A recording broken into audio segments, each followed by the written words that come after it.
Sí, profe.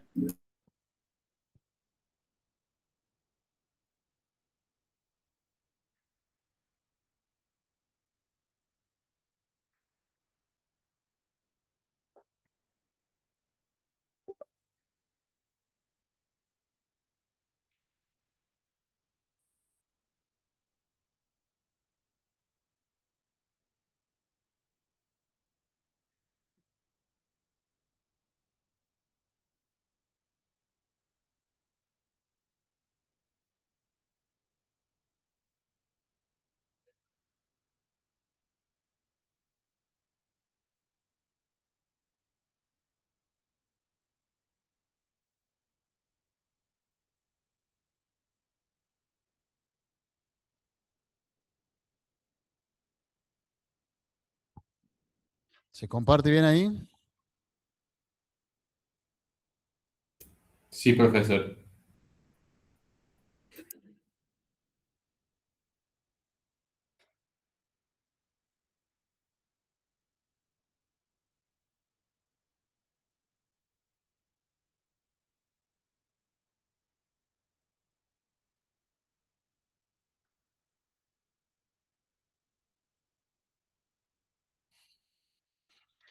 Bueno, deserción hoy por el parcial del sábado. De todos modos, les recuerdo que este tema entra en el segundo parcial, ¿no? Y es acumulativo, también puede entrar en el tercero. Si alguno tuviera que rendir el tercer parcial, todo esto entra. Segundo o tercer parcial. Y obviamente en el final. ¿Sí? ¿Asistieron a clase de consulta? ¿Sí? ¿Y? ¿Sacaste dudas? ¿Varias? ¿Tenías muchas dudas? ¿Seguís teniendo de qué?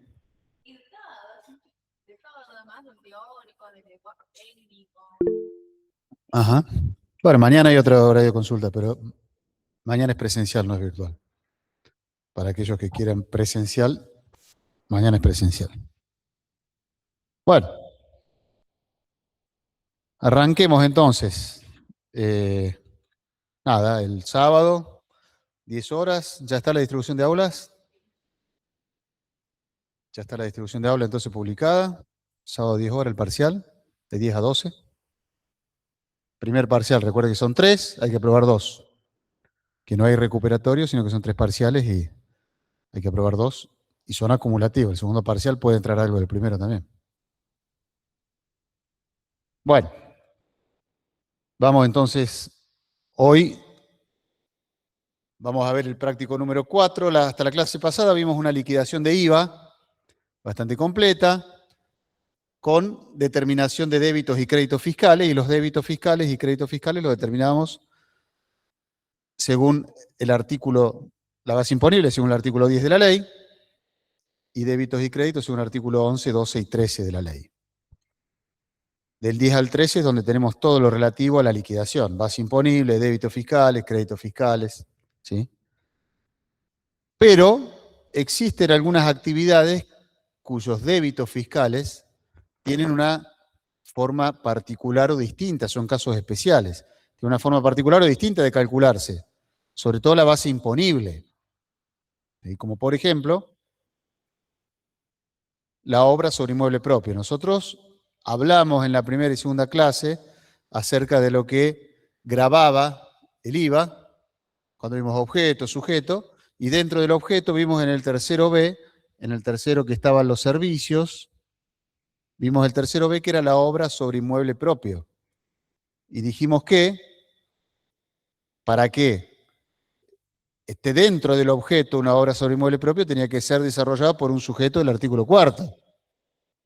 ¿Y quién era el sujeto que tenía que desarrollarla? Una empresa constructora en los términos definidos en el inciso D del artículo 4º de la ley. Entonces, si estamos frente a una empresa constructora que realice una obra sobre inmueble propio, ahí estamos frente a un hecho imponible. Y tenemos que determinar la base imponible y el nacimiento del hecho imponible. Pero, como tiene una forma de cálculo la base imponible distinta, constituye uno de los casos especiales de liquidación del IVA. ¿Y por qué? Porque cuando una empresa constructora construye y vende un departamento, ¿qué está vendiendo ahí? Está vendiendo un inmueble. ¿Y nosotros qué dijimos en la primera clase? ¿Cuál era el objeto del impuesto al valor agregado? La venta de cosas, muebles. Pero, en el caso específico y especial de la obra sobre inmueble propio, lo que se grava es la obra, no el inmueble, no la tierra. Entonces, cuando una empresa constructora realice una obra sobre un terreno de su propiedad, lo que va a estar grabado al momento de vender va a ser la obra que hizo, la construcción, y no el inmueble. Entonces tenemos que diferenciar en el precio de venta lo que constituye obra de lo que constituye el terreno, de lo que es el terreno. Y tiene sus particularidades eso. ¿Sí? No es tan simple.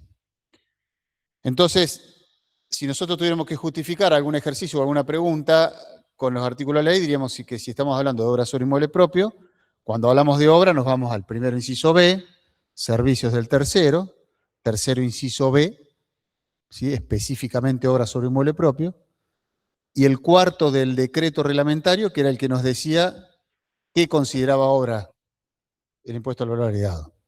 Que habíamos dicho que era toda construcción o toda obra sujeta a denuncia en el organismo de control, en los municipios. ¿Sí? Hemos dicho que si yo quería construir una casa, tenía que ir a pedir autorización, habilitación de obra a la municipalidad. Entonces eso es una obra, no una mera refacción. Si yo quiero hacer algo en mi casa, la quiero agrandar, quiero hacerle más metros, y tengo que denunciar esos metros de más que construyo, eso va a ser una obra. Ahora, si yo quiero arreglar una habitación que las paredes están llenas de humedad o se está cayendo el techo, o lo que sea, eso no es una obra, eso es una simple,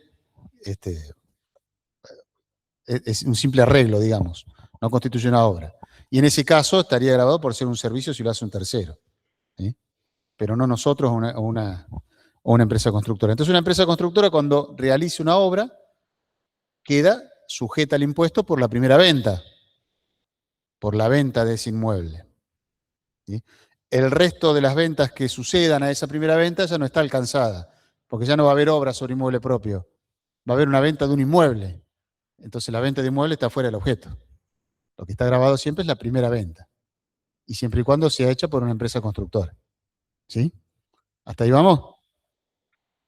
Perdón, profe, ¿y si un comerciante vende el negocio completo y suponete Cuando decís el negocio te refería al inmueble. que construyó, suponete un anexo, un galpón anexo, se tomó los créditos y después vende todo después de los 10 años vende todo Pero con eso es el... otra cosa, eso es otra cosa. Ahí no estamos frente a una empresa constructora.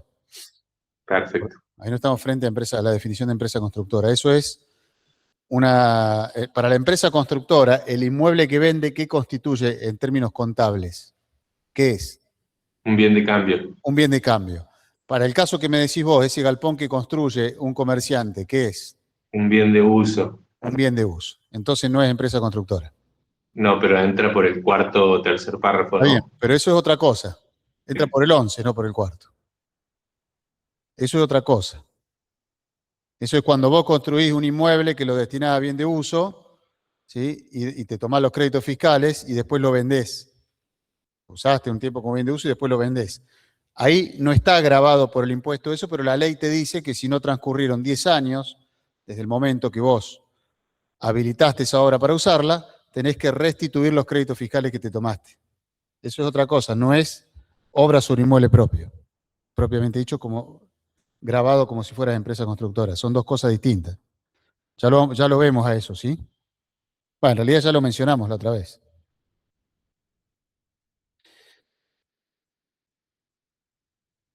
Otro caso especial, teniendo en cuenta una empresa constructora, está previsto en el artículo 5 del decreto reglamentario que nos dice que cuando una empresa constructora construye un inmueble y no lo vende, sino que le da otro destino por el término de 3 años, continuos o discontinuos, los 3 años, no hace falta que sean continuados, sino puede ser un año, después no le da uso, vuelve a darle 2 años más y ahí suman los 3 años. Cuando le da otro uso que no sea la venta, que puede ser alquiler, usufructo, ¿sí? Cualquier otro destino que no sea la venta, si lo hace por 3 años o más, cuando lo vende, no queda tampoco sujeto al impuesto, no tiene que calcular débitos fiscales, sino que tiene que también restituir créditos fiscales. ¿Sí? La ley considera en ese caso que no lo hizo para obtener una ganancia, que no lo hizo para vender y lucrar con esa venta, sino que a lo mejor lo hizo para alquilar, no lo vendió, se tomó créditos fiscales cuando lo hizo, lo usó como un bien de uso, lo alquiló a lo mejor, y después de pasado a lo mejor 5 años decide venderlo. En ese caso, sería la primera venta de una empresa constructora, pero como ya pasó un tiempo y la empresa le había dado otro destino por 3 años o más, la ley le dice, no me generes débito fiscal por esa venta, sino restituime esos créditos fiscales que te computaste. Vamos a ver el ejercicio, es el número 4. Ejercicio 4 está en la página. ¿Qué página? 17, sí señor, acá está, página 17 de la guía. Bueno, acá esto es lo que estuvimos hablando hasta recién, aclaraciones previas para realizar el ejercicio, para resolver el ejercicio. Objeto, dijimos que si teníamos que fundamentar, primero B, tercero B y cuarto del decreto reglamentario, el objeto, o sea, si está dentro del objeto del impuesto. Sujeto, empresa constructora del cuarto D. La exclusión del objeto que da el artículo 5 del decreto reglamentario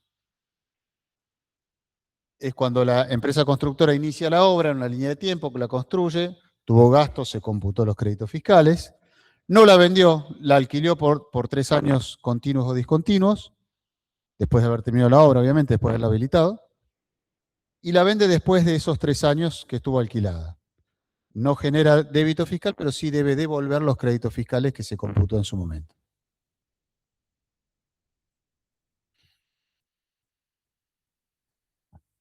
Nacimiento del hecho imponible. Algo habíamos hablado también, seguramente lo vieron en el teórico también, cuando nace el hecho imponible para las empresas constructoras cuando realizan obras sobre inmueble propio. En este caso, el inciso E del artículo 5 establece que el hecho imponible nace al momento de la transferencia a título oneroso del inmueble. ¿Y cuándo se considera esa transferencia configurada? Cuando existe escritura o boleto y posesión. Boleto y, no o. Boleto con posesión tiene que haber. O escritura. De los dos, lo anterior. Es muy normal que uno compre a lo mejor un inmueble, una propiedad, un departamento, y que no esté en condiciones de escriturarse todavía, porque faltan habilitaciones municipales, porque faltan cuestiones de trámites administrativos, sobre todo en las municipalidades, para que habiliten definitivamente la obra. Entonces, en ese caso, ¿qué hace? Cuando vende la empresa constructora que necesita financiamiento y va vendiendo anticipado antes de construir, va vendiendo el departamento o va cobrando cuotas, ¿sí? En ese momento lo que hacen es firmar un boleto de compraventa. O sea que ya tiene un boleto, pero mientras esté en construcción, en obra, todavía no tiene posesión el que compra. Va a tener posesión cuando esté terminada la obra y le entreguen el departamento. Entonces, si tiene boleto y posesión, se considera que ahí nace el hecho imponible para la empresa constructora y tiene que pagar el IVA. Por más que todavía no tenga escritura. Ahora, si se escritura antes, tenía boleto, y se escritura antes de tener la posesión, nace con la escritura, ¿sí?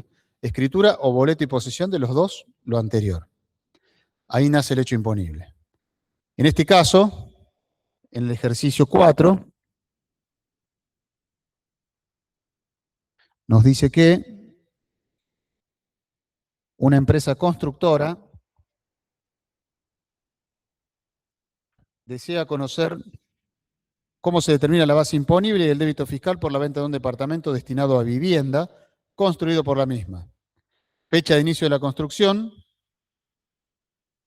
Inician la construcción en junio del 2024. Fecha de terminación de la obra, 10 de diciembre del 2025. Se vende por boleto de compraventa el 16 de enero del 2026 de la siguiente manera. O sea, inicia la obra en el 2024 en junio, termina la obra en diciembre del 2025, vende en enero firmando un boleto, pero no cobra la totalidad, sino que lo hace en cuotas. Entrega de posesión el 10 de marzo del 2026. Precio total al momento de firmarse el boleto, sin IVA, 100 millones de pesos. Se cobró de la siguiente manera: el 16 de enero, con la firma del boleto, 20 millones. La primera cuota fue el 10 de febrero, 20 millones más intereses de financiación de 1.280.000. La segunda cuota el 5 de marzo, otros 20 millones más intereses de 960.000. Y al momento de la posesión, que es el 10 de marzo, y ahí vemos en la línea de tiempo, el 10 de marzo nace el hecho imponible, porque ya firmó boleto en enero y el 10 de marzo tiene la posesión. Entonces, boleto y posesión equivale a escritura, nace el hecho imponible. La tercera cuota se paga el 10 de abril del 2026, son 20 millones de pesos más 640.000 pesos de interés. Y la cuarta cuota, de 20 millones, el 10 de mayo, con intereses de 320.000 pesos. Proporciones convenidas entre las partes: terreno 25%, construcción 75%, y el costo del terreno actualizado a diciembre del 2025, que fue cuando se terminó la obra, según el impuesto a las ganancias, era de 18.562.500, y el costo de las inversiones actualizado a la misma fecha era de 37.687.500. Entonces, acá lo que tenemos que hacer es determinar la base imponible y los débitos fiscales, nos pide. Tenemos que tener en cuenta que se producen señas antes del nacimiento del hecho imponible. Eso también es otra particularidad. Nosotros habíamos visto, el artículo 5 también establecía que si había señas que congelaban precios, nacía el hecho imponible por el monto de esa seña. En este caso... Perdón, profe, en ese sentido y atendiendo al parcial del sábado, ¿es un hecho imponible la seña? Claro, ¿O son solamente el nacimiento de la obligación tributaria? no. Ahí nace el hecho imponible por el monto de la seña. Al O momento sea, de dar una seña que congela precio, como este caso, nace el hecho imponible por ese monto. ok. O sea, los anticipos que congelan precio están grabados, alcanzados Seña y que grabados. congela, a ver, si la operación principal está grabada y te dan una seña o un anticipo que congela precio, ese anticipo no tenés que esperar a cobrar el precio o a facturar el anticipo para generar el débito fiscal. Si te Bueno, dan un gracias. anticipo, por ese monto genera el débito fiscal. Siempre y cuando la operación principal esté grabada, ¿no?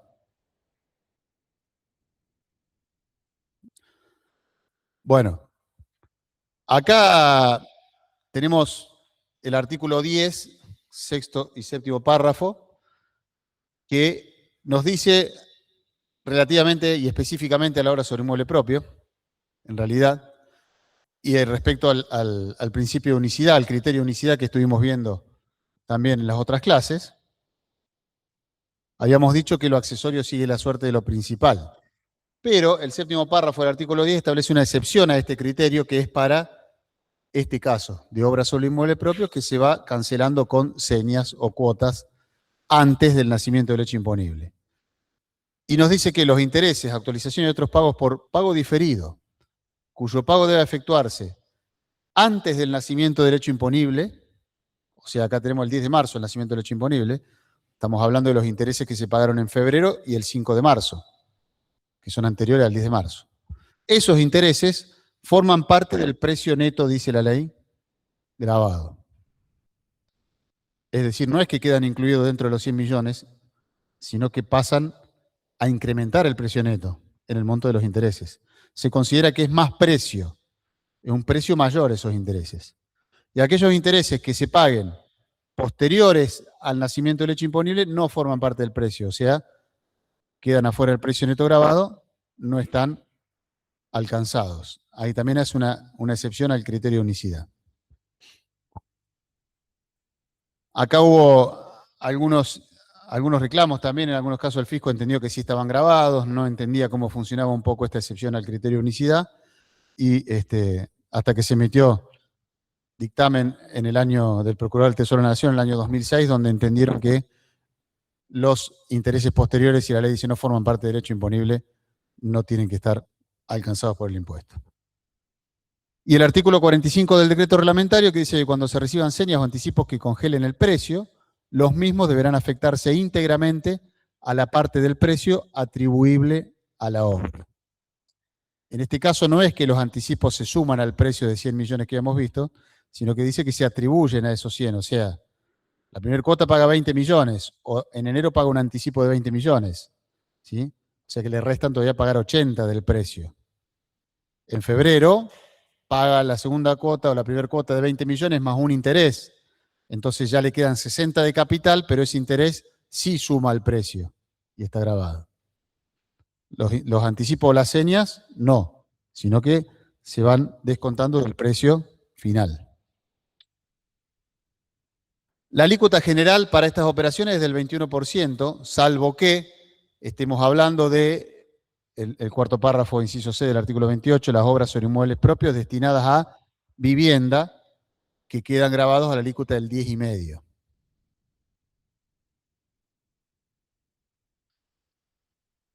Y a los fines de la reducción de esta alícuota, o sea, para que pague el 10,5%, tenemos que tener en cuenta lo dispuesto por el decreto reglamentario y el artículo 2 del decreto 1230 del año 96, que dice este decreto que cuando habla de inmuebles destinados a vivienda, no importa en sí el destino que se le dé a ese inmueble, sino para qué fue concebido. O sea que si la empresa constructora hizo departamentos y después viene un arquitecto y se pone un estudio de arquitectura, o sea que no le está dando el destino de vivienda, pero fue concebido para vivienda, porque en los planos surge que un departamento, que tiene dormitorios, que tiene baño, que tiene cocina, que tiene un living, etcétera. Al momento de vender ese inmueble, la empresa constructora va a estar alcanzada la alícuota del 10,5%, el 10,5% y no del 21%. Por más que después el arquitecto no lo use como vivienda, sino que lo use como estudio de arquitectura. ¿Sí?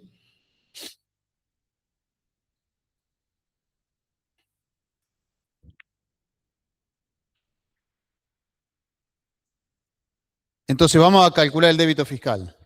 Dijimos que las señas o las cuotas o los anticipos que congelan precio deben ser atribuidos al precio de venta de la obra.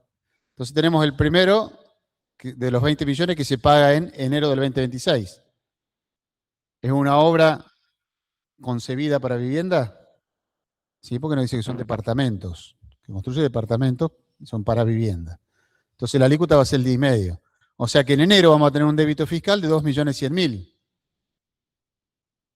que es el 10,5% de los 20 millones que nos entregan de seña, de anticipo. Ese va a ser el débito fiscal de enero. O sea que nuestra liquidación, si somos contadores de la empresa constructora, va a ser enero del 2026, débito fiscal 2.100.000, crédito fiscal 0, supongamos, ¿no? No nos dice nada que tuviera crédito fiscal. O sea que en enero va a pagar 2.100.000 de débito de IVA esta empresa. Vamos a febrero. Ya paga una cuota de 20 millones más un interés de 1.280.000. Y habíamos dicho que el séptimo párrafo del artículo 10 decía que los intereses que se pagasen antes del nacimiento del hecho imponible formaban parte del precio neto. Entonces acá va a estar grabado toda la cuota, los 21.280.000. El débito fiscal para el mes de febrero va a ser de 2.234.400 pesos. ¿Estamos hasta ahí? ¿Sí? Bueno, ahora vamos a marzo, que es donde se complica. Porque en marzo nace el hecho imponible. ¿Y nace el hecho imponible por qué? ¿Por lo que me paguen en marzo o por toda la obra?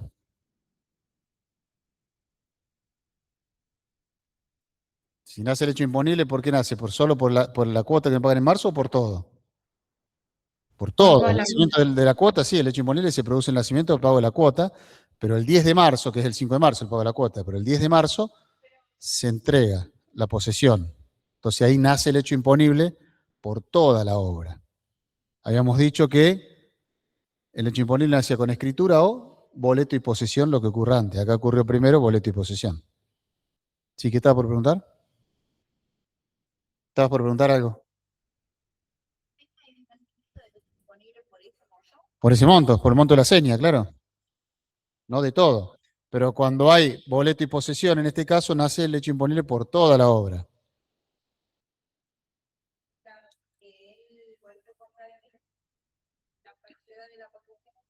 La entrega de la posesión el 10 de marzo, y ahí nace el hecho imponible para toda la obra. Sí.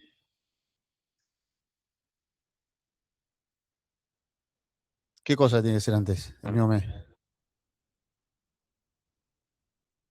No, no es lo mismo. Porque bueno, para los que no están acá presenciales, pregunta, una buena pregunta hacia acá un compañero, ¿cómo es tu nombre? Nacho. Nacho pregunta si es lo mismo, tiene que ser en el mismo mes, si es lo mismo que pague antes la cuota del nacimiento del hecho imponible o después. Y no es lo mismo. Porque estamos diciendo que si la cuota y el interés se paga antes del nacimiento del hecho imponible, ese interés forma parte del precio. Si la cuota con el interés lo pagara el 11 de marzo, ese interés no forma parte del precio, no genera débito fiscal.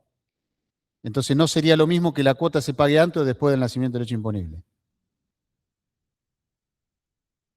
Y ahora vas a ver por qué, porque acá te dice el 5 de marzo, paga 20 millones de cuota y 960.000 de interés. Y vos el IVA lo calculás sobre todo, sobre los 20 millones 960.000. Entonces el débito fiscal de esa seña, porque acá no va a ser el débito fiscal de marzo, porque todavía falta el resto, el débito fiscal por esa seña, o por esa cuota, mejor dicho, es 2.200.800. Pero el 10 de marzo se produce el nacimiento del hecho imponible. Entonces, si yo digo que nace para toda la obra, lo que tengo que hacer primero es calcular el precio de la obra. Y el precio de la obra no son los 100 millones. Los 100 millones incluye el inmueble. Entonces, el precio del departamento van a ser los 100 millones más el 1.280.000 del interés de la cuota que se pagó en febrero, más los 960.000, que es el interés de la cuota que se pagó el 5 de marzo.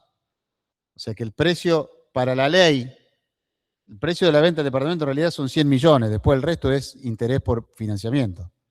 Pero para la ley, ese interés anterior al nacimiento del hecho imponible, que se cobró antes, va a ser precio también. Entonces, para la ley el precio no son 100 millones, sino que son 102.240.000.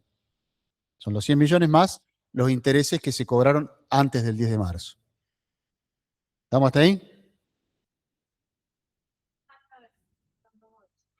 El 1.280.000 es el interés que se cobra en la cuota 2. 20 millones la cuota más 1.280.000 de interés. Y los 960 es el interés que se cobra perdón, esa es la cuota 1, la de febrero. Porque primero hace una seña en enero, después hace cuota 1 en febrero y cuota 2 el 5 de marzo. Y los 960 son el interés que se cobra en la cuota 2 que se pagó el 5 de marzo.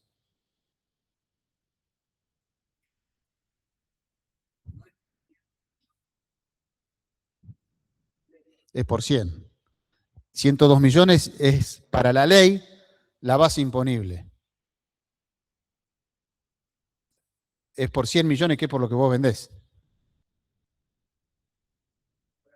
Está bien, o descontarle los 40, pero tiene que sumar 100. Descontarle los 40, pero tiene que sumar 100 todo.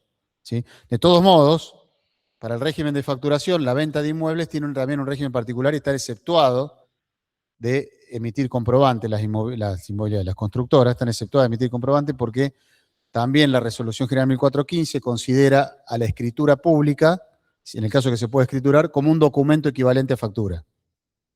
¿Sí? Entonces, la escritura pública podría suplir a la factura, pero como acá no hay escritura, lo debería facturar, porque acá todavía no hay escritura. Entonces, para la ley, no para el que compra el departamento, porque el que compra el precio va a ser 100 millones más el interés de financiación, de todas las cuotas. Pero para la ley, el precio son 100 millones más los intereses que se pagaron antes del nacimiento del hecho imponible. O sea, 102.240.000. Entonces, en marzo hasta ahora tenemos 2.200.800 de débito fiscal, que es de la cuota número 2, que se cobra el 5 de marzo. Pero después tenemos que determinar el débito fiscal del resto de la obra, de lo que queda a cobrar todavía de obra. Y para eso tenemos que saber, de esos 102.240.000, cuánto es obra y cuánto es terreno. ¿Y qué nos dice la ley en ese caso? La base imponible va a ser, o la obra, el porcentaje atribuible a la obra va a surgir de lo convenido entre las partes, de lo que hayan convenido las partes que le atribuyen al terreno y a la obra, o del avalúo fiscal, o en su caso, si no tenemos el avalúo fiscal, el costo impositivo que se determinó para el impuesto a las ganancias por esta empresa constructora. Acá no tenemos el avalúo fiscal, nos da lo convenido entre las partes y el costo según el impuesto a las ganancias. O sea, no son 3 los métodos, o sea, lo que hay que comparar, son 2 los valores que hay que comparar. Lo convenido entre las partes, y a eso hay que compararlo con alguno de los otros 2 que tengamos, cualquiera de los otros 2 que tengamos. O el avalúo fiscal o el costo para el impuesto a las ganancias. En este caso tenemos el costo para el impuesto a las ganancias. Entonces comparamos con lo convenido entre las partes y hay que tomar el mayor. Acá lo convenido entre las partes era atribuirle un 75% del valor del inmueble a la obra y un 25% al terreno. Y según el impuesto a las ganancias, que nos daba los valores en el enunciado, si nosotros proporcionamos esos valores sobre el precio total del costo de esos valores, nos da que un 33% para el impuesto a las ganancias, el terreno tiene un 33% de incidencia y la obra un 67%. Sí. El avalúo fiscal es de 2080. En este caso, elegimos entre el costo según impuesto a ganancia y el avalúo fiscal. El avalúo fiscal. Si tuviera el avalúo fiscal que te dice que un 20% es de terreno y un 80% obra, ese va a ser el que va a tomar. No. Sí, siempre va a ser más alto. Sí, siempre va a ser más alto. Lo que pasa es que depende de lo que tengas. Si tenés, te da la opción de comparar lo convenido entre las partes con el avalúo o compararlo con el impuesto, con el costo por el impuesto a las ganancias. Si vos tenés los 2, toma el más alto de los 2, y si tenés uno solo, toma el que tenés. ¿Dónde se terminó la obra? No porque ese es al momento de la venta, no al momento de terminarse la obra. Tiene que ser el avalúo fiscal o el costo a diciembre, que es cuando se terminó la obra. Profe, ¿podría explicar cómo se saca el costo según impuesto a las ganancias? No, porque eso es para impuesto a las ganancias, no es para IVA. Me estás haciendo una pregunta de fiscal 1. A ver, el costo es la sumatoria de las inversiones en impuesto a las ganancias. Se supone que una empresa constructora, si es una sociedad y si es una explotación impersonal también, lleva contabilidad o lleva registros de los gastos, de las inversiones que va realizando en esa obra. Entonces la sumatoria de esas inversiones constituye el costo. Vos determinás el costo que tuviste del terreno, le sumás todas las inversiones de la obra y ahí tenés el dato que nos da. ¿Sí? Eso de todos modos te lo van a dar como dato. Si se toma en un parcial o en un final, te lo vamos a dar como dato. No te vamos a pedir que calcules el costo para el impuesto a las ganancias. Bueno, gracias. Eso es materia de fiscal 1, no de fiscal 2. ¿Sí? Bueno, entonces dijimos que el precio era 102.240.000 porque a los 100 millones le sumamos los intereses anteriores al nacimiento del hecho imponible. A eso lo multiplicamos por el 75%, que es el mayor, la proporción mayor entre lo convenido entre las partes y la determinación del costo para el impuesto a las ganancias. Eso nos da que el valor atribuible a la obra para la ley de impuesto al valor agregado es de 76.680.000. Eso es lo que vale la obra para la ley. Entonces, sobre eso es lo que hay que pagar IVA, no sobre los 102 millones, porque en los 102 millones está también el valor del terreno. ¿Está claro? No hay que calcular sobre todo. El inmueble está fuera del objeto, del impuesto. Entonces la base imponible para el 10 de marzo va a ser esos 76.680.000 y le vamos a restar lo que ya cobró, porque sobre lo que ya cobró, ya pagó el IVA. En enero pagó sobre los 20 millones, en febrero pagó sobre los 21 millones 280 y ahora en marzo va a pagar sobre los 20 millones 960.000. ¿Está claro hasta ahí? Lo que resta de la obra todavía por generar débito fiscal son 14 millones 440.000.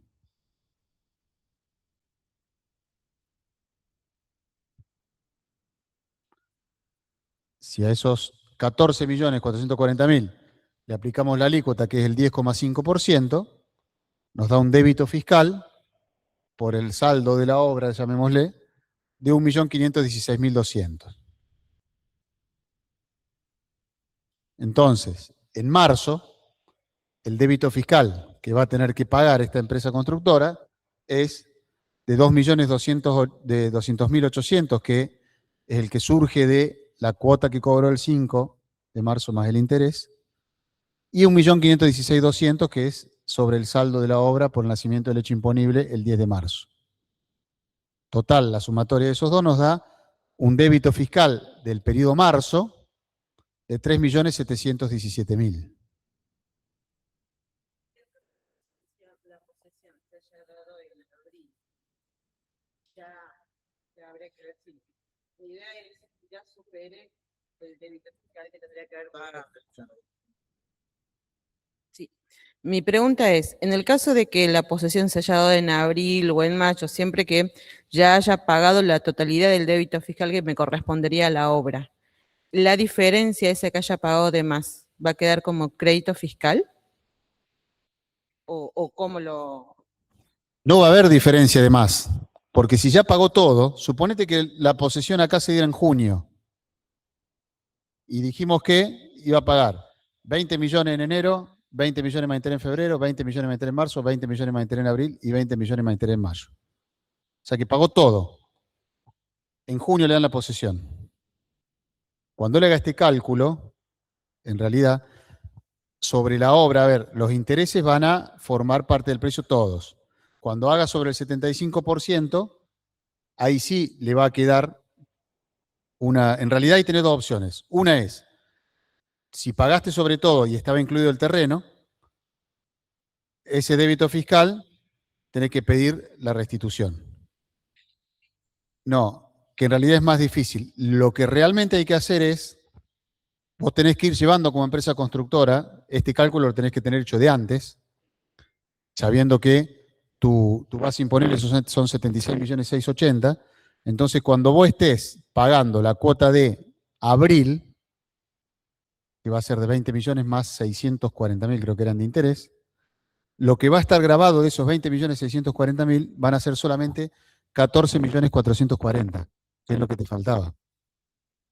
¿Sí? Eso es lo que deberías hacer. Y ahí hay que presentar una nota en el fisco, en Arca, explicando esto, diciendo que no pagás sobre el total de la cuota más el interés porque ya llegaste al límite de la base imponible. Ya llegaste al total de la base imponible. Hay que presentar una nota explicando esto. ¿Sí? No debería ocurrir, por eso te dije no tenés, en realidad primero te dije no tenés diferencia, porque no debería ocurrir. Porque pedir la devolución de eso después es terrible. Porque en realidad lo hiciste mal. Lo que tendrías que haber hecho es esto. Cuando llegas ahí al límite, no generás más débito fiscal y presentás una nota con los cálculos. Sí.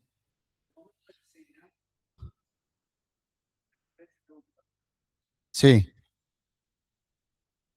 20 millones más el interés. No. No porque nace por el total, el 45 del decreto te dice que nace por el total de la seña. Sí, sí. Dice seña o anticipo. O cuota, lo que sea. Seña, anticipo, cuota, lo que sea. Todo lo que sea anterior al nacimiento del hecho imponible. Bueno, el total del débito fiscal, si sumamos esos 3.717.000 con los débitos, que es el débito total de marzo, con los débitos fiscales de febrero y enero, nos da 8.051.400. Y si hacemos un control, vemos que sobre el precio para la ley, que son de venta, que son 102 millones, no de venta, sino la base imponible para la ley, que son 102.240.000, le aplicamos el 75%, que es la parte atribuible a la obra, y lo multiplicamos por la alícuota, que es el 10,5%, nos da 8.051.400, o sea que está bien. Calculamos bien los débitos fiscales. ¿Sí? ¿Alguna duda? ¿No? Porque después ella dice que tiene un montón de dudas. Acá tenés que preguntar. ¿Estás pensando todavía? Mucha, mucha información junta. Bueno, sí. Bueno, copie. Los que están en el Meet la hacen más fácil. Prende pantalla y listo. Y guardan. Copian y pegan.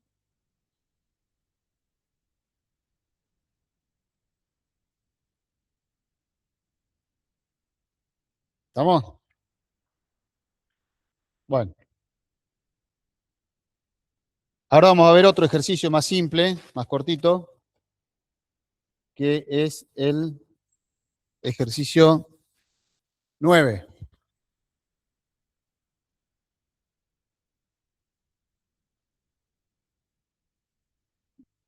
No sé qué página.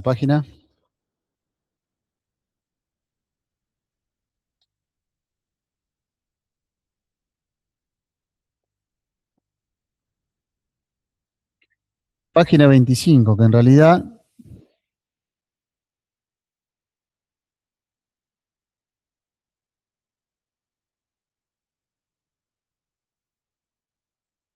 tiene la solución, pero bueno, lo explicamos porque genera a veces dudas. Ahí tienen la solución, pueden anotar sobre eso. Una empresa constructora, en los términos de la ley de IVA, está por enajenar un departamento que construyó para vender sobre un terreno de su propiedad, o sea, obra sobre inmueble propio, en la suma de 63 millones más IVA.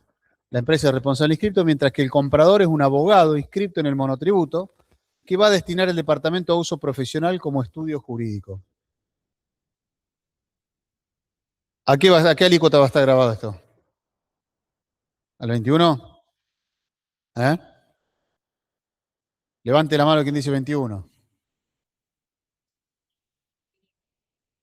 10,5, 21, 10,5. ¿Quién da más? Y depende de las características de la construcción. Es un departamento, profe. Es un departamento. Debería estar al 10,5, ¿no? No es un local, no es una oficina, es un departamento. O sea que si es un departamento ya te da la pauta que fue construido para vivienda. Entonces, por más que lo compre un abogado y el abogado lo use como estudio jurídico, fue concebido para vivienda, la alícuota a la que va a estar alcanzado va a ser la del 10,5%. Si te hubiera dicho que está por enajenar una oficina que construyó para vender a un abogado, ahí te está diciendo que no es una vivienda, que es una oficina, que no fue concebido para vivienda, fue concebido para actividad profesional. Entonces ahí estaría grabado el 21%.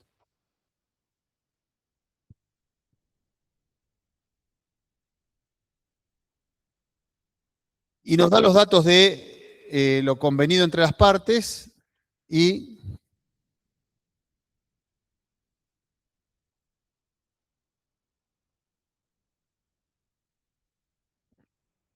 están mal los datos acá. ¿O no? A ver, no. Construcción sí. Y sí, el primero está mal porque dice convenido entre las partes 10 millones y 42 millones, dice, ¿no? En la guía. Claro, está mal, son 53 porque el total es 63. Donde dice 42 millones, póngale 53. Hay un error ahí.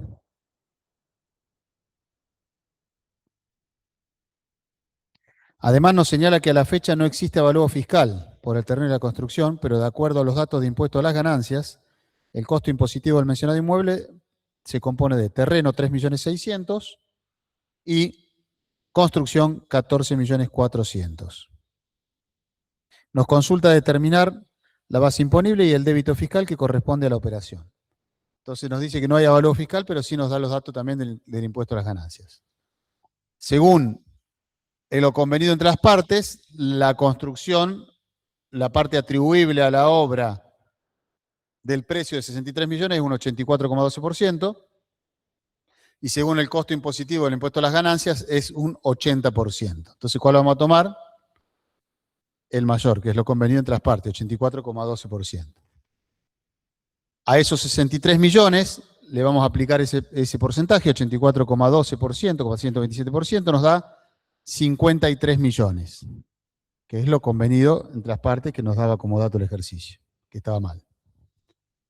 Según lo que estuvimos mencionando, el artículo 2 del decreto 1230 del 96, la alícuota del 10,5, por lo tanto, a esos 53 millones lo voy a multiplicar por 10,5%, y me dice que el débito fiscal que se genera en este mes para esta empresa constructora por esa venta, ¿sí? Porque nace el hecho imponible completo, acá entrega al departamento, lo vende y lo entrega, o lo vende y lo escritura, no hay cuotas, no hay nada.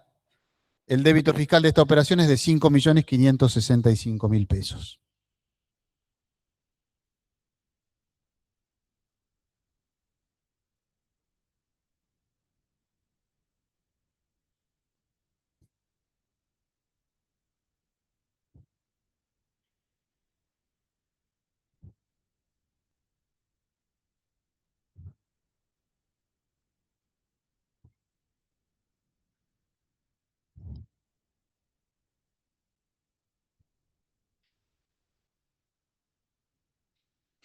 El que tiene solución es el ejercicio 10, perdón, nada más que se olvidaron de pintarlo, ahí lo veo.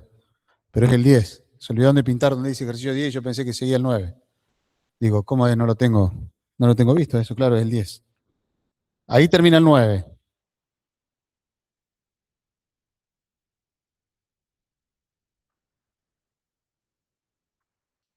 Ahí termina el 9. Abajo sigue el 10. Hay un error ahí de imprenta. Bueno, ¿está claro esto? Esto es todo lo que vamos a ver hoy sobre obra sobre inmueble propio. ¿Alguna duda? ¿No? ¿Seguimos? Hoy se van a ir temprano a lo mejor, para ir a estudiar. Bueno, damos vuelta la página. Dejamos la obra sobre inmueble propio, nos vamos a otro caso especial de determinación de base imponible, que es para el caso de aquellos sujetos que son habitualistas en la compra de bienes a consumidores finales.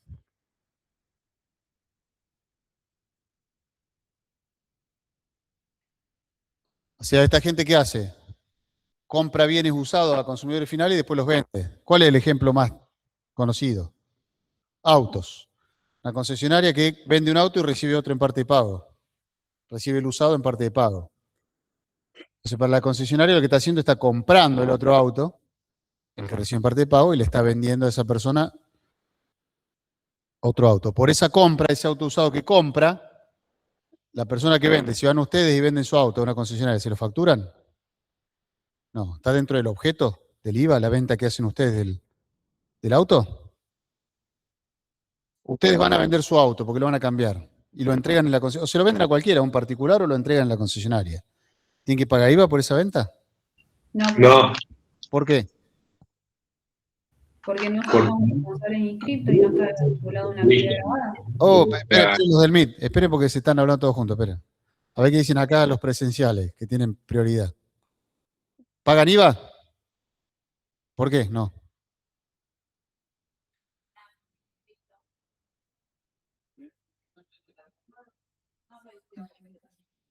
Está bien, a ver, puede ser. A ver, ¿qué dicen los chicos del MIT? ¿Paga IVA o no paga IVA? No paga, ¿Por No. qué?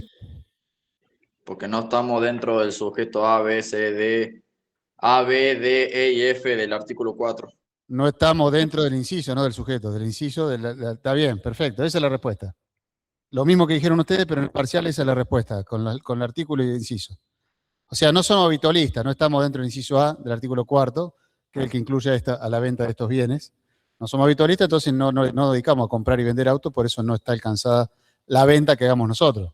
Ahora, la concesionaria sí es habitualista, entonces sí está alcanzada. Pero como yo le voy a vender mi auto, que ellos después lo van a vender y cuando lo vendan van a generar débito fiscal, cuando vendan mi auto, pero yo no le voy a dar una factura para que se tome el crédito fiscal. Entonces salen perdiendo por todos lados. No tienen crédito fiscal, pero pagan débito fiscal cuando lo vendan.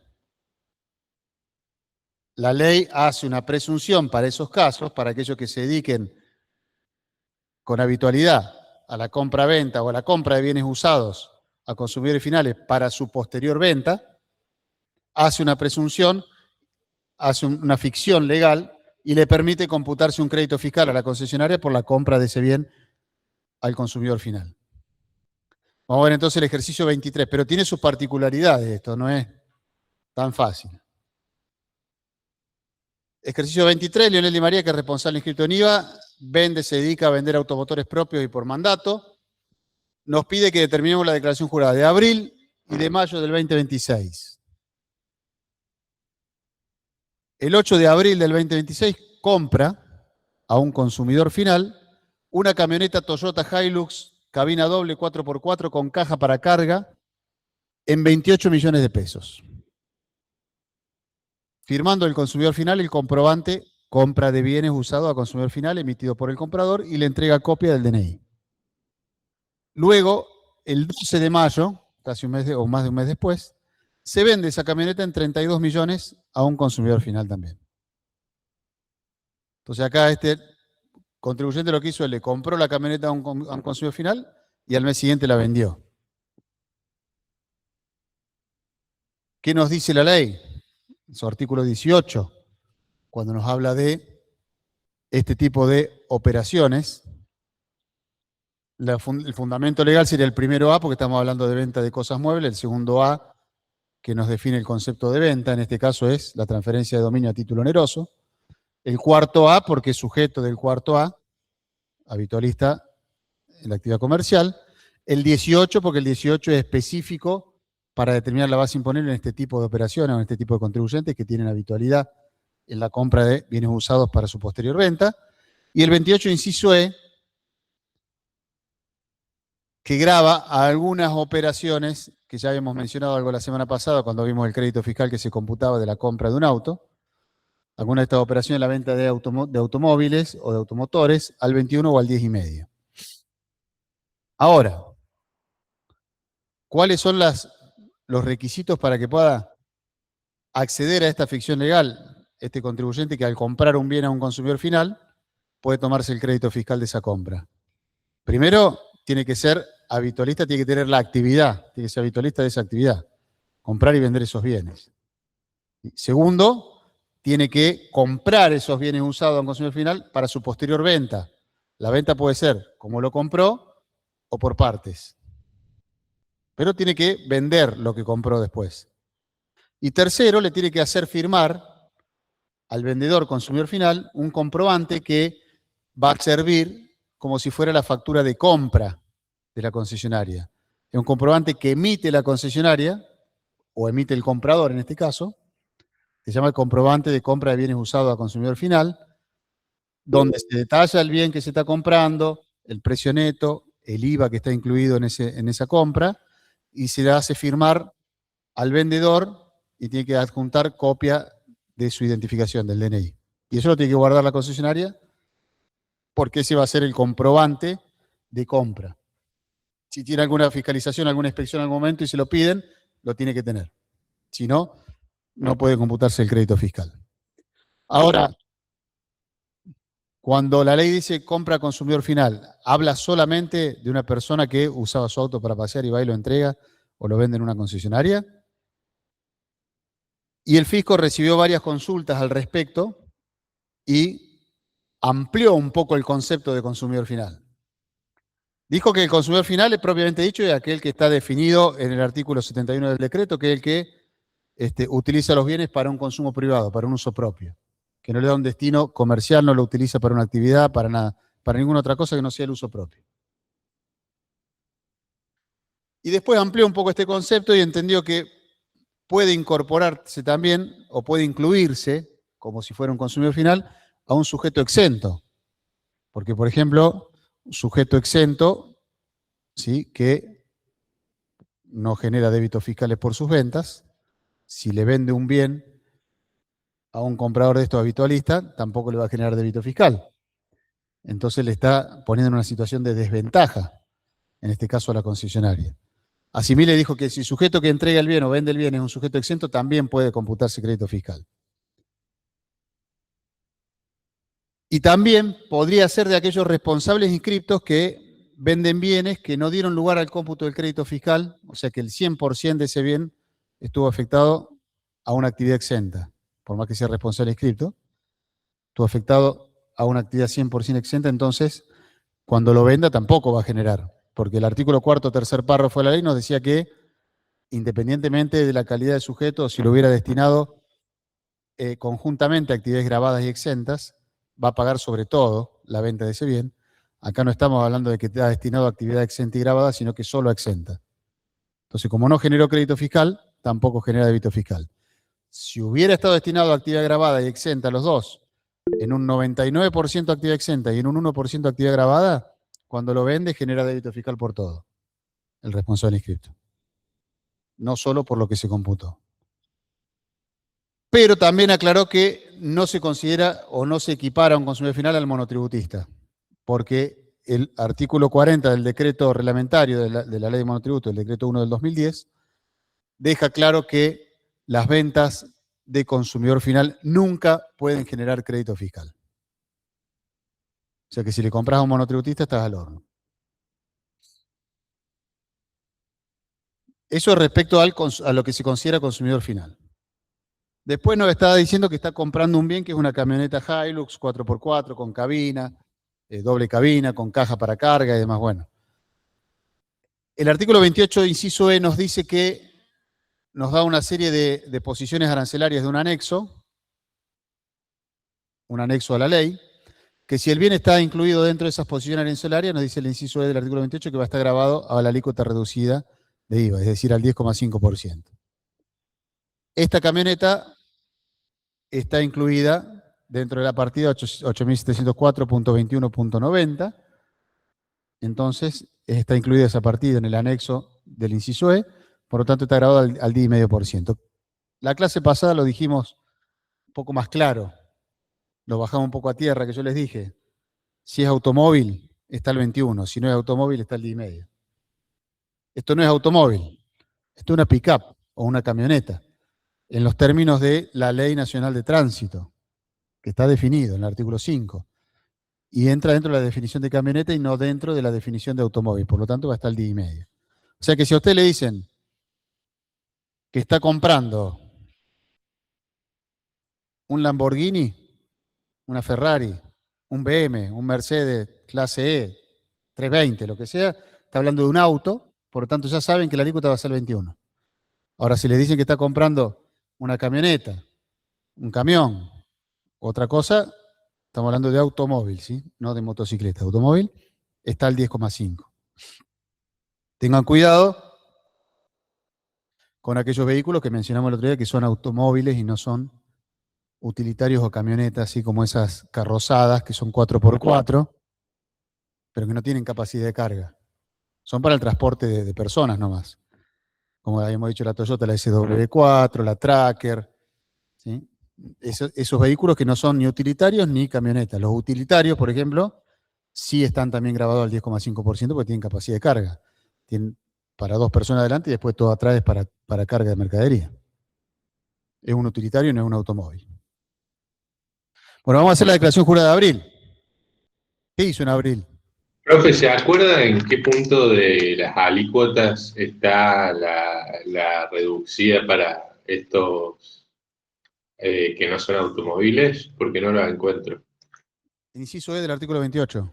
Te manda al anexo y vos tenés que ver cada bien si está en el anexo o no está en el anexo. Tenés que buscarlo en ese anexo. Ah, por eso. Yo les digo como una ayuda a memoria esto que en la práctica es así. Si es automóvil está el 21, si no, no. Tenés que ir al anexo. Igual el que se dedica a vender la concesionaria sabe cuál va a estar el 21 y cuál el 10,5, ¿no? Porque de última, si vos vendés 0 kilómetros, también la fábrica te lo va a facturar con la alícuota que corresponda. Entonces, si la fábrica te lo factura al 10,5, ya sabes que va al 10,5. Si te lo factura al 21, ya sabes que va a ir al 21. Bueno, vamos a ver la declaración jurada de abril. El precio de compra fueron 28 millones. ¿Cómo hacemos para determinar el IVA o el crédito fiscal que está contenido en esos 28 millones? Y al precio total lo multiplicamos por la alícuota, que en este caso va a ser el 10,5%, y lo dividimos por la alícuota más 100, o sea, el 110,5. Eso nos va a dar un crédito fiscal de 2.660.633,48. La otra forma de determinar el crédito es, si al precio de venta lo divido por 1,105, eso me va a dar el precio neto. La diferencia es el IVA. ¿Sí? La diferencia entre el precio de venta y el precio neto es el IVA. O al precio neto le aplico la alícuota del 10,5 y me va a dar los 2.660.633,48. Entonces la liquidación de IVA de abril de este contribuyente va a ser débito fiscal 0, porque no tuvo ventas en abril, el débito fiscal es 0, y el crédito fiscal 2.660.633,48. Saldo a favor del contribuyente 2.660.633,48, saldo del 24, primer párrafo. Saldo técnico, ¿qué hacíamos con esto? Lo trasladamos al periodo siguiente.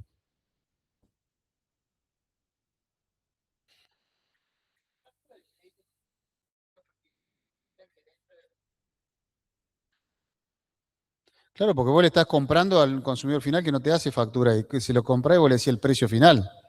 O si yo te lo compro en 28 millones. Y se lo estás comprando, y si vos sos habitualista y reunís los requisitos, estás pagando, te permite, no estás pagando en realidad, te permite la ley que te compute un crédito fiscal por esa compra.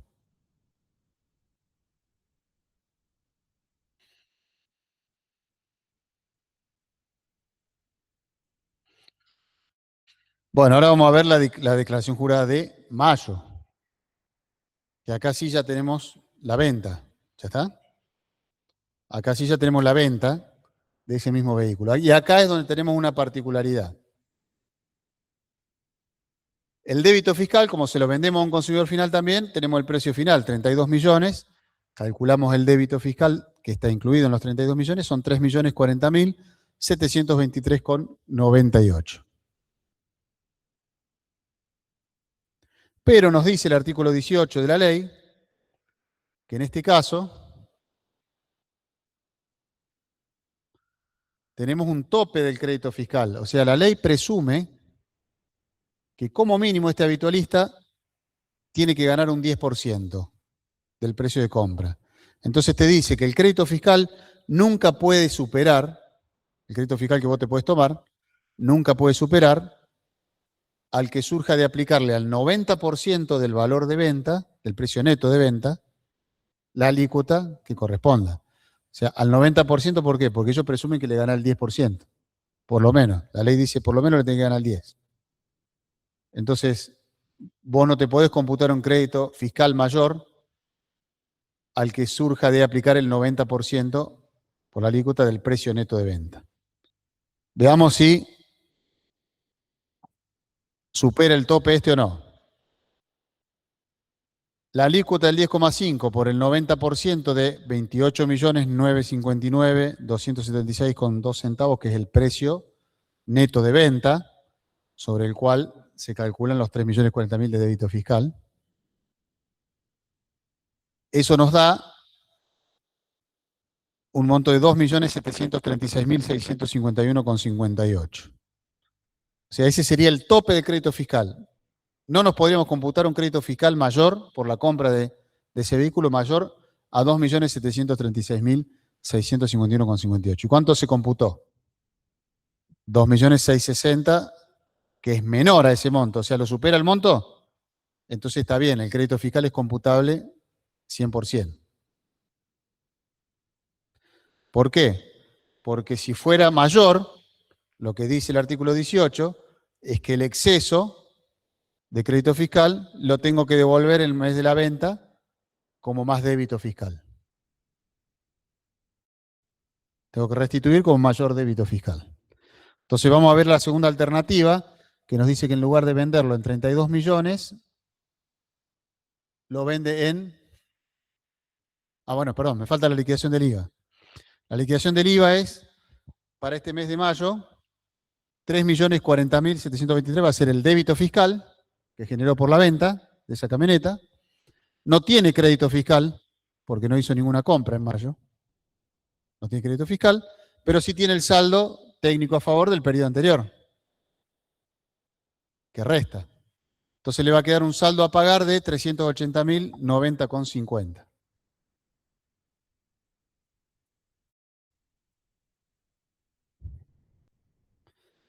Para controlar si está bien, esto no es necesario hacerlo, es simplemente si quieren controlar, nada más, no es necesario hacerlo. No se lo vamos a pedir que lo hagan en el examen. Con que esté bien resuelto el ejercicio, ya está. Y no tienen que hacer el control. Esto es simplemente para que ustedes lo hagan si quieren, para ver si les dio bien o no. ¿Cómo va el control? Si compró a 28 millones y vendió a 32 millones, la diferencia, la ganancia fueron 4 millones. El IVA de esos 4 millones son 380.090,50. Está bien. ¿Sí? En este caso está bien, nos da igual. Porque lo que tiene que generar es el IVA de la diferencia. Eso es lo que tiene que pagar, el valor agregado. Por eso el impuesto al valor agregado. Paga IVA sobre los 4 millones que le agrega al valor de compra. Y si quisiéramos calcular el precio mínimo al que tiene que vender, porque tenemos un concesionario y dice, che, ¿cuál es el precio mínimo al que tengo que vender para no tener que devolver crédito fiscal? Porque ya lo compré, ya me computé el crédito fiscal, ¿sí? ¿A cuánto tengo que vender para que no tenga que devolver crédito fiscal? Entonces, si el precio de compra tiene que ser mayor o igual al precio de venta por 90%, haciendo un pasaje de términos, despejamos en esa ecuación el precio de compra dividido 0,90, tiene que ser el precio de venta. Si el precio de compra fuera 100, si lo dividimos por 190, quiere decir, por 0,90, perdón, quiere decir que el precio mínimo de venta debería ser 111,112. Entonces, si al precio de compra nosotros le aplicamos ese coeficiente, que está en porcentaje, el 111, el coeficiente sería el 1,1112, nos va a dar el precio mínimo de venta para que no tengamos que restituir crédito fiscal. Y ese precio mínimo de venta es 31.113.600. Si uno le aplica el 90% a esos 31.113.600 y le aplica el 10,5, nos va a dar 2.660.633,48. Entonces ahí estamos igual que el crédito fiscal que no computamos, no hay que devolver nada, porque no es mayor, es igual. Estamos en el tope. Pero eso es solo para hacer control, nada más.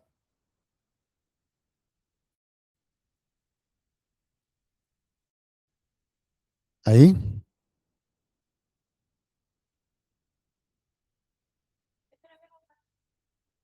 Pero esta es la anterior, ¿eh?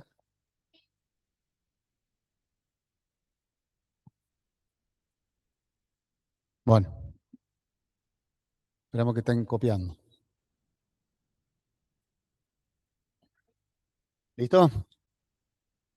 Bueno, y acá eso es para tener el precio mínimo de venta, nada más. Si quisiéramos saber a qué precio deberíamos vender como mínimo para no tener que devolver crédito fiscal. Vamos a la otra alternativa. En lugar de 32 millones lo venden 30 millones, con IVA incluido. Entonces en abril va a ser igual la declaración jurada. ¿Sí? Lo compró a 28 millones, generaba un crédito fiscal por 2.660.000 y lo traslada a un saldo técnico porque no tenía débito fiscal, lo traslada al mes siguiente, que era mayo. En mayo va a generar un débito fiscal por 2.850.678,73, que es el débito fiscal contenido en los 30 millones de pesos, que es el valor de venta de esa camioneta. Entonces, cuando hagamos el análisis del tope del crédito fiscal que nos pide la ley, el artículo 18, si al precio neto de venta de esos 30 millones, que son 27.149.321,27, le aplicamos el 90%, que debería ser el valor de compra máximo para ese precio de venta, y le aplicamos el 10,5, nos da que el crédito fiscal máximo computable es 2.565.610,86. ¿Y cuánto se computó? 2.660.633,48, o sea que se computó más que el tope, que el crédito fiscal máximo. Entonces la diferencia entre lo que se computó y lo que se podía computar como máximo, que son 95.022,62, lo tengo que devolver en mayo, que es cuando vendo esa camioneta. Y lo tengo que devolver como más débito fiscal.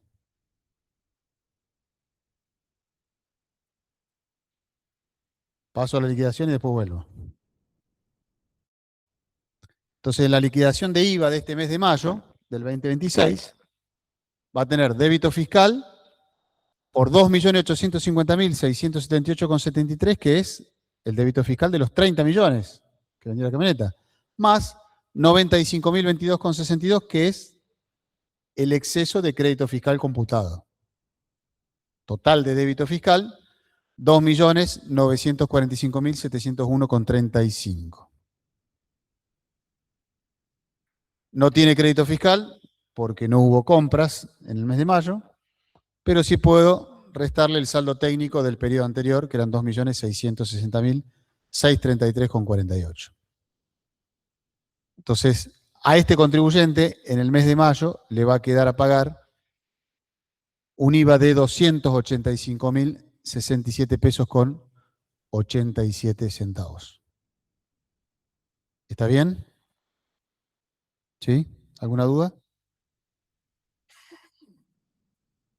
Todos esos cálculos que hicimos de control o del precio, el precio mínimo o el precio mínimo de venta, todos esos son cálculos complementarios, ¿no?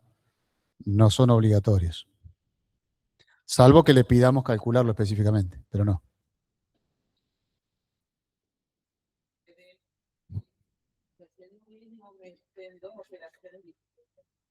Y en el primer mes computé crédito fiscal por la compra de la camioneta. Tenía otros débitos. Mi pregunta es, si en el periodo donde compré la 4x4, me puedo acreditar o que puedo acreditarme el crédito fiscal, hice otra operación que me generó débito y lo ocupé a ese crédito. Esa es mi pregunta, si es que tengo que esperar a que suceda la venta del producto, en el caso de las empresas habitualistas, como para aplicar el crédito que corresponde a esa operación, o lo puedo aplicar como cualquier otro saldo técnico. Lo aplicás como con la compra de cualquier producto. Vos cuando compras una mercadería, ¿te computás el crédito fiscal cuando lo comprás o cuando las vendés? Cuando lo comprás. Esto es lo mismo. Si vos tuvieras otras ventas en el mes de abril, ese crédito fiscal va a ser para disminuir los débitos fiscales de las otras ventas. Y no va a tener saldo técnico a lo mejor para trasladar al periodo siguiente.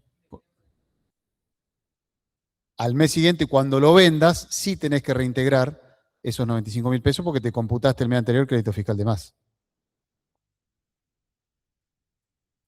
¿Está listo acá? ¿No?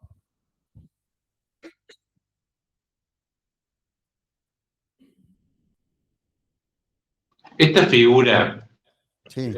saliendo de los automóviles, ¿se puede utilizar conjuntamente con otras? O sea, vos sos responsable y cripto porque vendes autos nuevos. Bueno, no me puedo ir de ese ejemplo, pero vendes Sí. autos nuevos, 0 km y también usados. ¿Es compatible con con realizar otras actividades o es solo si te dedicas exclusivamente a eso? No. Tenés que dedicarte a eso para poder computarte crédito fiscal, pero nada impide que puedas tener otra actividad también. Puedes tener un kiosco, si querés, y por el kiosco también va a tener débito y crédito fiscales. Por tu operación de actividad de venta de automóviles va a tener débitos y créditos fiscales, y después en la declaración jurada vas a sumar todos los débitos y todos los créditos.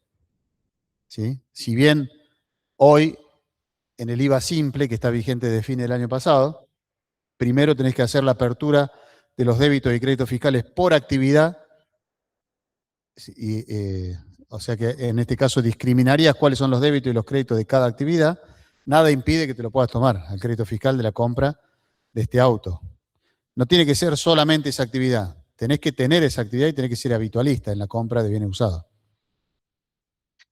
¿Sí? ¿Está claro? Sí, profe. ¿Está listo acá? Profe, Sí. Yo lo que todavía no entiendo, si bien veo que está en la ley y todo, el 90%, no entiendo cuál es la significancia del porcentaje. Porque si no, todos comprarían a 28 millones y venderían a 28 millones. Entonces la ley te dice, no, yo no te acepto que vendas a un precio que sea menor a lo que resulte sumarle el 10% por lo menos a lo que vos compraste. Es una presunción, como tantas otras, como las hay, por ejemplo, en ganancias también, presunciones que ya las han visto, por ejemplo, de la cesión de la locación a título gratuito de inmuebles. No te acepta la ley que vos puedas prestar un inmueble. Te dice, prestalo si querés, pero a mí me paga impuesto lo mismo, como si lo tuviera alquilado. En este caso, la ley presume que vos por lo menos a la compra que haga un consumidor final le tenés que ganar un 10%. Ah, listo, profe. Gracias. No, de nada.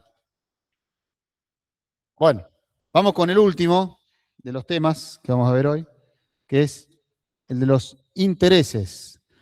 Esto también ya habíamos visto, ya habíamos hablado en el segundo práctico cuando vimos el nacimiento del hecho imponible, y en el primero también habíamos mencionado algo, respecto de cuándo nacía el hecho imponible para este tipo de operaciones. Habíamos dicho que en las operaciones de préstamo de dinero, por ejemplo, lo que estaba grabado, ¿qué era? El interés, nunca el capital. ¿Sí? El recupero de capital no está grabado. Porque acá, ¿cómo? ¿De lo que dije recién? Que no está grabado el capital, digamos, cuando vas a hacer un préstamo, no está grabado el recupero del capital, solo el interés que vos le cobras. Cuando vos te pagan la cuota, la parte que va a estar grabada, el IVA va a estar calculado solo sobre la parte de interés que lleve esa cuota, no sobre toda la cuota. La parte que sea devolución de capital no está alcanzada, porque el servicio que se presta ahí es el interés, no el capital.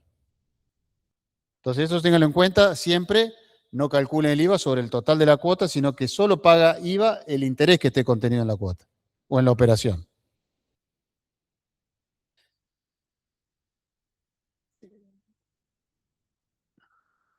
Vamos a ejercicio 30.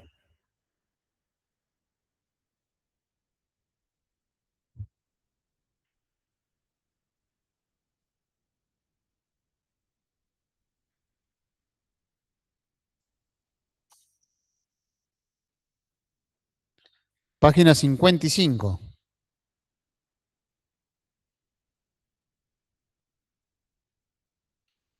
Senda SRL es una casa de préstamos personales de dinero, es responsable escrito en el IVA y otorga un préstamo a Juan Loyola, que es consumidor final, de 1.000 pesos. Esto estaba en un préstamo del 1 a 1, cuando 1.000 pesos eran $1.000. Se lo presta en marzo del 2026, el cual devenga un interés de 120 pesos neto de IVA, con vencimiento, el 30 de abril. O sea, en marzo le presta 1.000 pesos, le tiene que devolver 1.120 y tiene tiempo de devolvérselo hasta el 30 de abril. Vence el 30 de abril el préstamo. Determinar el periodo y monto de débito fiscal correspondiente que se debe declarar por las siguientes situaciones. ¿Qué son esos 120 pesos? ¿Qué interés es? Interés compensatorio, exactamente. O resarcitorio. Conoce como resarcitorio. Y supongamos que no paga el 30 de abril. A partir del 1 de mayo empiezan a correr los punitorios, que son los resarcitorios o compensatorios, son por el transcurso del tiempo hasta que yo tengo la obligación de devolver. Cuando ya se venció esa obligación de devolver y yo no pagué, ya se suman a esos otros intereses que son los punitorios, que son porque ya se me venció el plazo de devolución y no lo hice, porque no pagué. Vamos a ver ahora. Opción A. El cliente abona el 15 de mayo del 2026, 1.120 más 40 pesos de interés punitorio. Recordemos, si tenemos que justificar esta operación, objeto, sujeto, estamos dentro del inciso B del artículo primero, que es la prestación de servicios, la locación de obras, y el tercero E, donde están todos los servicios residuales en el tercero E, apartado 21. Son sujetos del tercero E, apartado 21. El nacimiento del hecho imponible decía el artículo 5, inciso B, en el punto 7, para este tipo de intereses, que es el vencimiento del plazo fijado para el cobro, o sea, el 30 de abril, o el momento en que se cobren esos intereses, lo anterior. Y el artículo 24 del decreto reglamentario nos habla de esos intereses punitorios, que nos dice que en caso de que se generen intereses punitorios, el hecho imponible nace con la percepción, porque ahí no hay vencimiento. Ahí no tengo un plazo para pagar los punitorios, no se me renueva el vencimiento. Ahí se generan hasta que los pague. Entonces, el 24 del decreto dice, para los punitorios, percepción solamente. Para los resarcitorios, vencimiento para el pago de la cuota o percepción lo anterior. Acá tenemos que el préstamo es en marzo del 2026 por 1.120 pesos, por 1.000 pesos, perdón, interés de 120, pero vence el 30 de abril. Entonces ahí venció la cuota. ¿Pagó? No. ¿Generó débito fiscal por esos 120? Por más que no los cobró. Sí, sí, porque venció. Entonces en abril va a tener un débito fiscal de 25,20, que es el 21% de esos 120. En abril va a tener que pagar el IVA por más que no lo haya cobrado. No lo cobró, no importa, lo tiene que pagar lo mismo. Y después en mayo va a tener que pagar el IVA por los punitorios, que son de 25,20, de 40 pesos, perdón. Entonces, 40 pesos, está bien. El débito fiscal, el 21% de esos 40 pesos son 8 pesos con 40. O sea que esos intereses de 40 pesos generan un débito fiscal de 8,40. Esto es porque pagó después de vencido, pagó el mes siguiente del mes en que venció el plazo fijado para el pago.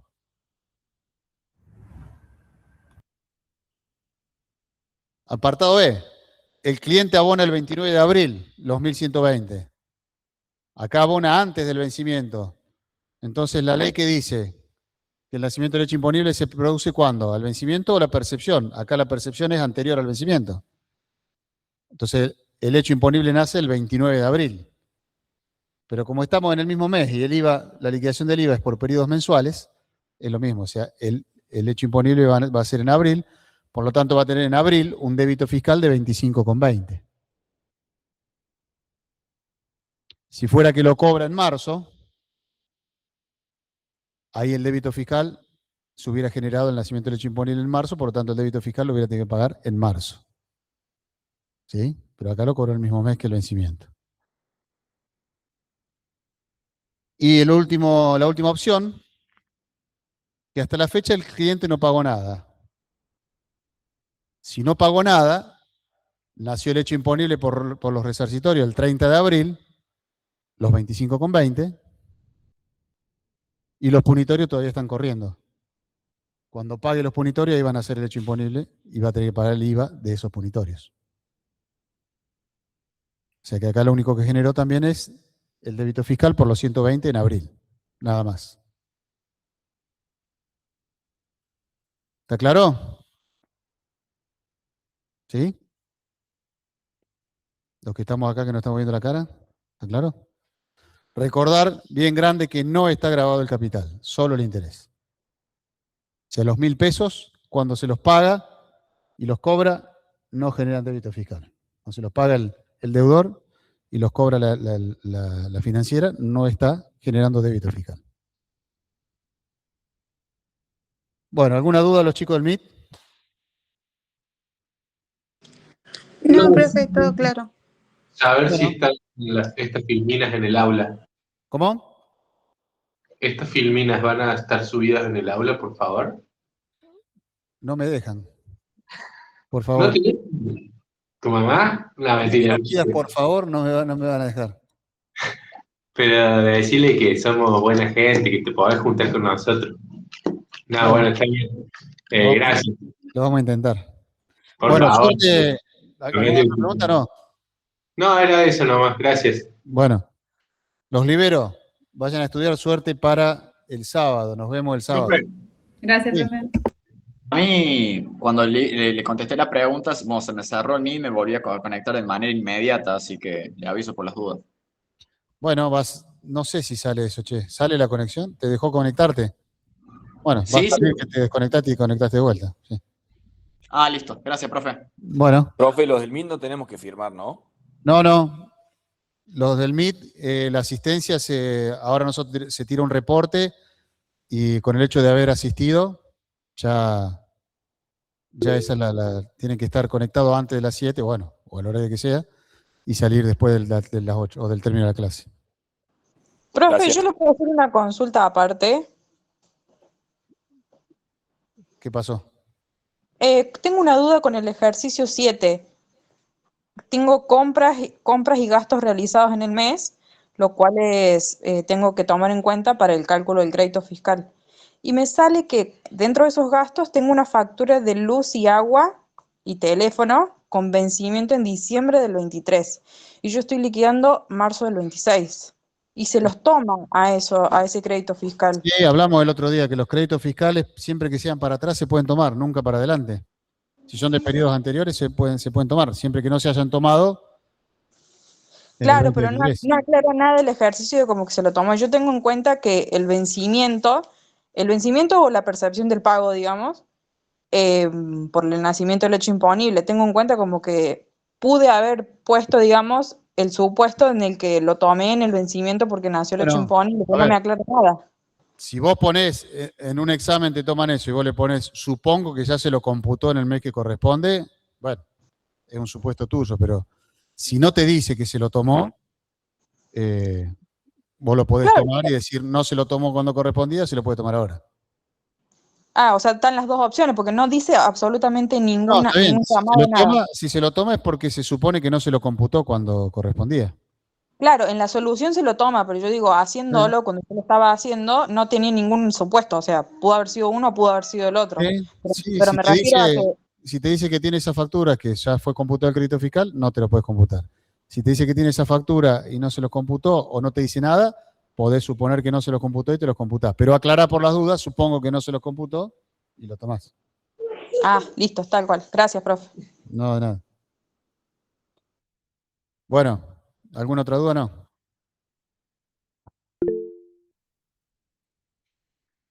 Los dejo nomás. Desconecto el Meet. Chau.